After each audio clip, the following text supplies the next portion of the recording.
او د کارونو دا نه کېده او د ژوند دا تنګېده،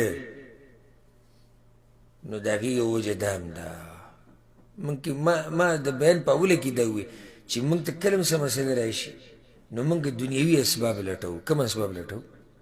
دنیوي، یعنې څه اسباب دي چې دا کار ماته ګران شو، یعنې څه وجه یې ده، نو دنیوي وجې به لټوې. لکه اوس یو سړی دی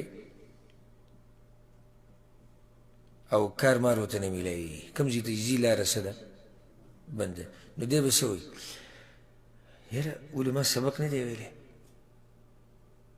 ما خو پلانې یونیورسټۍ نه سبق ویلی او دا مې ساینس ویلی او دا مې کمپیوټر ویلی او دا مې پلانې ویلی او دا مې علانې ویلی. نه، او زه خو ښه ښایسته ځوان یم. که څوک دا وایي چې د عمر ډېر دی، نو زه خو ځوانۍ کې یم. ښه باډي زما، بدن زما ښه ښایسته بدن دی. که څوک دا وایي چې بھئی بدن یې مزېدار نه دی، بدن نه غټ دی یا معذوره دی، ځکه موږ په کار نه او دا خبرې به شماري. او په یو ځای کې دې ته سوچ نه ځي چې زما د الله سره معاملات څنګه دي.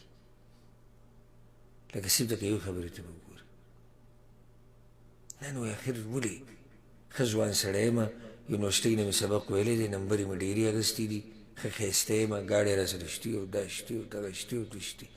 ورته وایي د هر څه درسره شتي، خو ته چېرته دې سوچ کړی چې د الله سره څنګه ستا معاملات دي وي، نو دې ته خو مې سوچ نه دی کړی. نو ورته وایي مسله هم دقسې کې ده.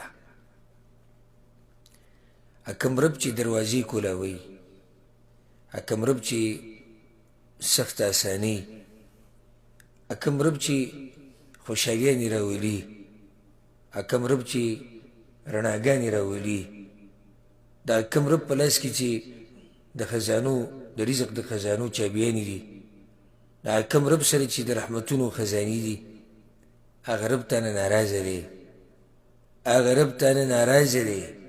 نو ستا به څنګه مسلې اسانې شي، څنګه به تا ته دروازې کولاو شي، څنګه به رڼا راشي په تا باندې، څنګه به ورځ راشي په تا باندې، څنګه به تا ته چابیانې دروازې د رزق کولاو شي، څنګه به تا ته پراخه رزق میلاو شي، څنګه به ستا په رزق کې برکت راشي، څنګه به ستا په بچو کې برکت راشي.